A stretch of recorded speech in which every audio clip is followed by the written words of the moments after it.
Hai semuanya, nama gue Zulfi Irvani dan selamat datang di channel Nonton Film.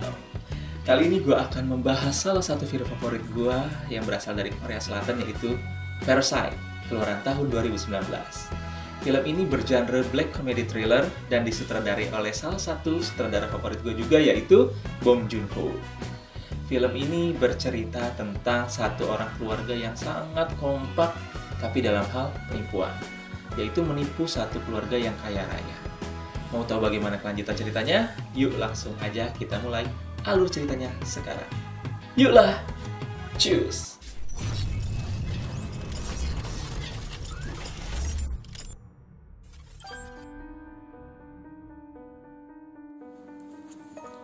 Di tengah hiruk-pikuk kota Seoul yang ramai dan juga padat, tinggallah sebuah keluarga dalam sebuah flat semi-basement yang sebenarnya kurang layak untuk dihuni. Namun, karena keterbatasan ekonomi keluarganya, mereka pun tidak punya pilihan lain. Keluarga ini terdiri dari Kim Ki-taek sebagai kepala keluarga, Jung Suk istri dari Kim, Kim Ki-woo sebagai sang putra, dan Kim Ki-jung sebagai sang putri. Keluarga Kim memiliki penghasilan yang rendah. Anak-anak mereka yang sudah lulus sekolah tidak mempunyai pekerjaan yang tetap.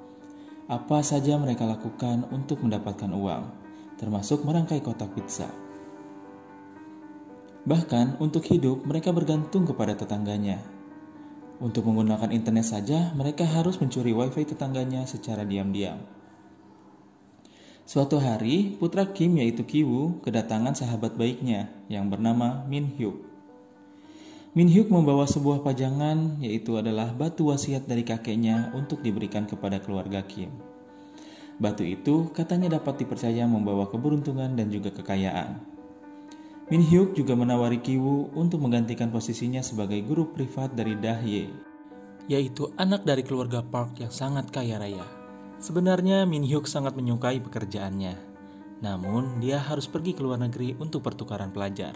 Min Hyuk sangat percaya bahwa Ki-woo sebenarnya pintar dan mampu untuk mengajari dan menjaga Dahye, yang ternyata Min Hyuk itu suka kepada muridnya. Setelah menyetujui permintaan sahabatnya itu, lalu Ki-woo menyuruh adiknya Ki-jung untuk memasukkan dokumen dan juga ijazah untuk lebih meyakinkan keluarga kaya tersebut. Keesokan harinya, Kim-woo langsung datang ke rumah keluarga Park yang kaya raya itu. Dia disambut oleh kepala ART-nya yang bernama Moon Gwang. Di sana, Kim-woo diantar untuk bertemu dengan sang nyonya yang bernama Yeon-gyo, atau kita sebut saja dengan Nyonya Park. Kim-woo memperkenalkan dirinya menggunakan identitas palsunya sebagai Kevin. Karena tidak mau pikir panjang, Yeon-gyo tidak memeriksa dokumen dan langsung menerima Kim-woo atas dasar rekomendasi dari Min Hyuk. Pada hari pertama, Kim-woo mendapatkan bayaran yang sangat tinggi. Kim-woo juga mendapatkan kesempatan untuk membujuk Nyonya Park agar menyewa guru seni untuk anak bungsunya, yaitu Da-song. Kim-woo merekomendasikan seorang guru seni lulusan luar negeri yang juga merupakan teman baik dari sepupunya yang bernama Jessica. Sebenarnya, dia akan menyuruh adiknya Ki-jung untuk mengambil peran tersebut. Dengan polosnya, Nyonya Park setuju dan menyuruhnya untuk datang besok. Keesokan harinya, Ki-woo dan Ki-jung datang dan memperkenalkan diri sebagai Jessica, lulusan seni terapan dan psikologi seni. Awalnya, Nyonya Park ingin melihat cara mengajar dan cara Jessica menangani anak bungsunya Da-song. Karena Da-song terkenal hiperaktif dan banyak guru seni yang tidak betah mengajari Da-song. Namun, Jessica tidak mengizinkan Nyonya Park untuk melihat kegiatan mereka karena itu adalah privasi mereka. Awalnya, Nyonya Park merasa was-was. Namun, setelah melihat tingkah laku Da-song yang sopan dan patuh terhadap Jessica, dan penjelasan Jessica yang pura-pura mengerti soal karya seni Da-song, membuat Nyonya Park percaya. Ditambah lagi, Jessica bisa mengetahui peristiwa traumatis yang terjadi kepada diri Da-song. Itu membuat Nyonya Park menerima Jessica walaupun dengan tarif yang sangat mahal. Di lain tempat, ternyata Dahye cemburu kepada Jessica dan secara tidak langsung menyatakan bahwa dia menyukai Kim-woo. Akhirnya, keluarga Kim berencana untuk memasukkan semua anggota keluarga mereka ke dalam kediaman Park untuk bekerja di sana. Setelah memasukkan adiknya Ki-jung, kini Ki-woo berencana untuk memasukkan ayahnya sebagai supir. Kijung yang malam itu diantar pulang berniat menjebak sang supir pribadi keluarga Park. Dia memasukkan celana dalam ke sela-sela dalam mobil. Rencana ini terbukti sukses untuk menyingkirkan supir pribadi keluarga Park. Karena Tuan Park menemukan celana dalam itu dan mengira supirnya melakukan hal-hal yang tidak senonoh di dalam mobil. Hal tersebut tentu saja bisa membahayakan reputasinya. Sehingga Tuan Park akhirnya memerintahkan istrinya untuk memecat supirnya tanpa memberitahu masalahnya. Supir pun diberikan pesangon yang besar agar menerima pemecatan itu tanpa bertanya-tanya. Kali ini giliran Kijung yang merekomendasikan ayahnya. Dia bilang kepada Nyonya Park bahwa dia pernah punya supir yang bernama Mr. Kim, yang pernah menjadi supir pamannya yang telah pindah ke Chicago. Nyonya Park langsung percaya dan menyuruh Kijung untuk memberitahukan terkait lowongan pekerjaan sebagai supir ini kepada Mr. Kim. Walaupun berpengalaman sebagai juru valet di hotel, Kim masih harus belajar lagi mengendarai dan mempelajari fitur-fitur dari mobil BMW keluaran terbaru. Untuk itu, Kim membawa ayahnya ke showroom BMW untuk belajar. Setelah mahir, Kim datang ke kantor Park untuk melamar pekerjaan, sekaligus untuk uji coba. Park mengajak Kim untuk memutari kota Seoul sembari memegang segelas minuman di tangannya. Hal ini adalah untuk menguji kenyamanan berkendara Mr. Kim. Setelah diterima sebagai supir, kini Kim Woo dan Kijung memikirkan bagaimana caranya memasukkan ibunya untuk bekerja di rumah Park. Tetapi sebelumnya mereka harus menyingkirkan ART-nya yang bernama Moon Gwang. Sebenarnya sangat sulit untuk menyingkirkan Moon Gwang karena dia telah bekerja cukup lama untuk keluarga Park. Sampai akhirnya kesempatan pun terbuka. Kim Woo dan Kijung akhirnya mengetahui bahwa Moon Gwang alergi pada serbuk buah persik. Dengan diam-diam mereka menabur serbuk buah persik tersebut kepada Moon Gwang. Saat alerginya kambuh, Moon Gwang memeriksakan dirinya ke rumah sakit. Dan di saat itulah Kim memfoto Moon Gwang yang sedang berada di sana dan merekayasa cerita. Kim meyakinkan Nyonya Park bahwa Moon Gwang menderita TBC. Mengingat Nyonya Park itu orangnya simpel dan mudah percaya, dia jadi termakan omongannya Kim. Ditambah ketika sesampainya di rumah, Nyonya Park melihat Moon Gwang yang sedang terbatuk-batuk. Padahal Kijunglah yang telah membuat alergi Moon Gwang kambuh lagi dengan serbuk buah persik. Kim juga menuangkan saus ke tisu yang tadi dipakai Moon Gwang ketika batuk-batuk. Hal itu membuat Nyonya Park makin percaya kepada Kim. Untuk kebaikan anak-anaknya dan juga keluarganya, dengan terpaksa Nyonya Park memecat Moon Gwang. Seminggu kemudian, Chun Sok alias Nyonya Kim pun dipekerjakan di kediaman keluarga Park. Tidak ada yang curiga kalau mereka sebenarnya adalah satu keluarga, kecuali Dasong. Dasong pernah bilang bahwa bau mereka semua sama. Tapi Nyonya Park menganggap itu hanya gurauannya Dasong. Di samping itu, Tuan Park juga sepertinya tidak menyukai aroma dari Mr. Kim. Segala upaya dilakukan oleh keluarga Kim. Mencuci baju berkali-kali, mandi dengan sabun yang berbeda-beda. Namun tetap saja aroma khas flat semi basement sudah menempel pada tubuh mereka. Beberapa hari kemudian, keluarga Park pergi berkemah untuk merayakan hari ulang tahunnya Dasong. Setelah mereka semua pergi, rumah pun langsung dikuasai oleh keluarga Kim. Mereka bersenang-senang, makan makanan, minum minuman, dan menikmati segala fasilitas yang ada di sana. Kim Woo bercerita kepada keluarganya bahwa hubungannya dengan Dahye semakin romantis. Dan dia berencana memacari Dahye ketika dia menginjak bangku kuliah. Keluarga Kim jadi berangan-angan untuk menikahkan Kim Woo dengan Dahye. Mereka bermimpi memiliki menantu dan besan yang kaya raya.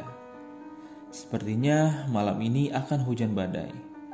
Keluarga Kim masih bersantai-santai karena mereka tahu bahwa majikannya akan pergi cukup lama.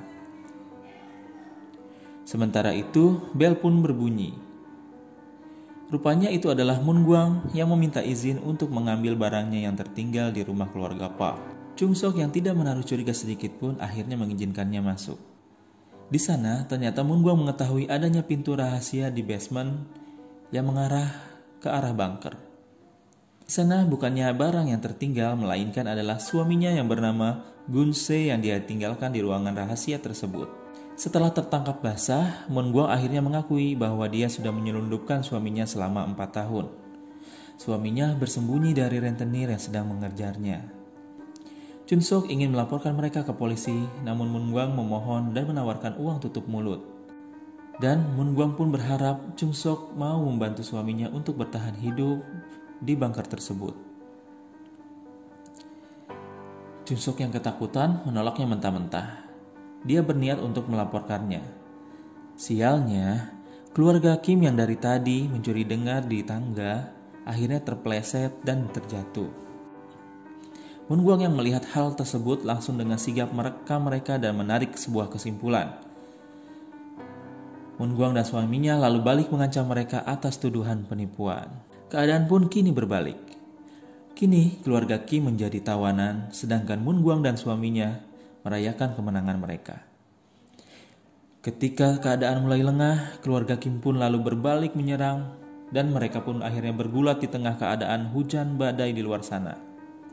Keadaan pun berubah menjadi aksi kekerasan sampai akhirnya dihentikan oleh suara telepon yang berdering. Rupanya itu adalah telepon dari Nyonya Park. Nyonya Park memberitahu bahwa mereka sedang dalam perjalanan pulang karena acara perkemahan dibatalkan. Hujan badai yang tak kunjung reda ini membuat area perkemahan menjadi banjir. Keluarga Kim lalu sontak panik dan membereskan segala kekacauan yang terjadi di sana. Mereka juga menyekap dan mengikat Mun Guang dan suaminya di ruangan bunker tersebut. Untungnya keadaan berhasil mereka bereskan dengan tepat waktu. Sementara itu, keluarga Kim yang lain bersembunyi. Kim Woo bersembunyi di bawah tempat tidur Dahye, Ki Jung berada di ruang keluarga, dan Kim masih di bunker menangani Mun Guang dan juga suaminya. Di dapur, Chun Sok bersikap biasa saja seolah tidak terjadi apa-apa. Nyonya Park bercerita soal peristiwa traumatis setahun yang lalu yang dialami oleh Dasong. Dasong melihat hantu di basement yang sebenarnya itu adalah suami dari Mun Guang, yaitu Gun Se, yang keluar dari persembunyiannya. Karena kejadian itu, Dasong menjadi kejang-kejang dan harus segera dilarikan ke rumah sakit untuk menghindari kerusakan otak. Sementara itu, Mr. Kim, Ki Woo, dan Ki Jung akhirnya berhasil keluar dari tempat persembunyian awal mereka. Mereka lalu bergegas hendak keluar rumah. Namun mereka harus kembali bersembunyi di kolong meja ruang tengah karena tiba-tiba Dasong keluar untuk mendirikan tenda di halaman. Tidak lama kemudian, Tuan Park dan Nyonya Park pun menyusul ke ruangan tengah dan tidur di atas sofa sembari mengawasi anaknya. Kim Woo, Ki Jung, dan Mr. Kim tertahan di kolong meja sambil mendengarkan percakapan suami istri tersebut. Tuan Park membahas soal bau dari Mr. Kim yang sangat dia tidak sukai. Dia menggambarkannya dengan bau lobak tua dan juga bau ruang bawah tanah. Kim yang mendengarnya pun menjadi tersinggung. Beberapa saat kemudian akhirnya Nyonya Park dan Tuan Park tertidur dengan lelap. Ki Woo, Ki Jung, dan Mr. Kim akhirnya keluar dari rumah menerobos badai. Namun masalah belumlah selesai. Di luar rupanya terjadi banjir yang mengakibatkan tempat tinggal semi basement mereka terendam banjir. Setelah menyelamatkan beberapa barang berharga, mereka pun akhirnya menuju ke tempat pengungsian bersama dengan pengungsi lainnya. Kim Woo merasa bersalah atas apa yang terjadi kepada keluarganya. Namun, Kim berusaha menenangkan anaknya dan meyakinkan bahwa apa yang dilakukan anaknya itu sudah benar. Di sana, Kim Woo membawa batu pemberian temannya karena menurutnya batu itu sudah menyatu dengan dirinya. Di kediaman Park, Dasong yang belum tertidur melihat lampu berkelap-kelip. Rupanya itu adalah sandi morse yang dilakukan oleh suami Mun Guang, yaitu Gun Se, yang telah terlepas dari ikatannya. Keesokan harinya, ulang tahun Dasong pun dirayakan di kediaman mereka. Mereka mengundang beberapa kerabatnya, termasuk Kim Woo dan juga Ki Jung. Sementara itu, Kim dan istrinya harus lembur untuk mempersiapkan pesta ulang tahun anaknya. Di tengah pesta, keluarga Kim nampak sangat cemas dan tidak tenang. Mereka khawatir Mun Guang dan suaminya bisa keluar dari sana dan mengacaukan segalanya. Di sisi lain, ternyata Kim Woo datang dengan membawa batu pemberian sahabatnya. Padahal, ibunya dan juga adiknya mempunyai rencana untuk negosiasi ulang dengan Mun Guang. Namun rupanya, Kim Woo punya niatan lain, yaitu menghilangkan nyawa Mun Guang dan juga suaminya menggunakan batu tersebut. Kim Woo berjalan menuju ke bunker dan bertindak sendirian dengan gegabah. Dia menemukan bahwa Moon Gwang ternyata sudah meninggal karena gegar otak. Karena lengah, Kim Woo langsung diserang oleh Gun Se. Kepalanya langsung digeprek menggunakan batu yang dia bawa hingga saus tomat pun mengalir dari kepalanya. Gun Se yang sudah menggila karena kematian istrinya lalu mengambil sebilah pisau besar di dapur. Dia menuju ke arah pesta dan langsung menancapkan pisau tepat di dada Ki Jung. Kondisi Ki Jung sangatlah parah dan harus segera dilarikan ke rumah sakit. Da Song yang melihat hal tersebut kembali pingsan dan kejang-kejang. Tuan Pak dan Nyonya Pak langsung panik dengan keadaan tersebut. Sementara Nyonya Kim yang marah langsung menyerang Gun Se dengan kapak. Pergulatan pun terjadi di antara mereka. Kim hanya terdiam syok melihat keadaan anak-anaknya yang sedang kritis. Namun seketika dia disadarkan oleh teriakan Tuan Pak yang meminta kunci mobil. Kim pun dengan sontak melempar kunci tersebut, namun sayang, kunci itu tertindih tubuh Gun Se yang terjatuh karena tertusuk-tusukan barbeque. Tuan Pak yang datang mengambil kunci tersebut, kemudian menjadi tidak tahan akan bau Gun Se dan masih sempat-sempatnya merasa jijik. Hal itu membuat ketersinggungan Kim kembali bangkit dan tiba-tiba meluapkan segala emosi dan rasa ketersinggungannya itu dengan menancapkan pisau ke arah Tuan Pak tanpa dia sadar. Kim yang baru sadar akan kesalahannya langsung melarikan diri. Beberapa minggu kemudian akhirnya Kim Woo siuman setelah melakukan operasi otak. Sementara itu adiknya Ki Jung meninggal dunia karena kehilangan banyak darah. Sedangkan Kim Woo dan ibunya harus menjalani persidangan dan akhirnya mendapatkan hukuman masa percobaan. Kasus yang terjadi di kediaman Park menjadi simpang siur karena motifnya sama sekali tidak terpecahkan dan juga karena pelakunya sama sekali belum ditemukan. Bahkan keluarganya pun tidak tahu di mana keberadaan Kim. Kim Woo kini kembali menjadi pekerja serabutan lagi untuk memenuhi kebutuhan keluarganya. Kali ini dia harus bekerja seorang diri. Beberapa lama kemudian setelah kasus ini meredup, Kim Woo selalu datang untuk memata-matai kediaman Park yang kini telah ditempati oleh penghuni barunya. Sehingga suatu hari Kim Woo mendapatkan pesan berupa sandi Morse dari lampu yang berkedap-kedip di rumah tersebut. Ternyata selama ini Kim bersembunyi di bangker rumah itu. Kim yang rutin mengabarkan keadaannya lewat sandi Morse juga mengabarkan bahwa dia telah menguburkan jasad Moon Gwang di taman. Kim sangat berharap anaknya dapat menangkap pesan tersebut, yang pada kenyataannya Kim Woo memang berhasil menangkap pesan itu. Kim Woo segera mengabarkan kabar gembira ini kepada ibunya. Dia pun akhirnya menulis surat dan bersumpah akan bekerja keras untuk dapat membeli rumah itu dan agar bisa kembali bersatu dengan ayahnya. Dan film Parasite pun tamat. Ya, jadi itulah alur cerita dari film Parasite. Bagaimana menurut kalian? Kalau menurut gue, film ini benar-benar dieksekusi dengan sangat matang, sangat rapi, dan sangat baik, sehingga menghasilkan sebuah mahakarya yang sangat keren. Terima kasih juga buat kalian yang udah mampir dan nonton konten ini. Terima kasih dan mohon dukungannya selalu. Gue Zulfi Irvani, pamit undur diri.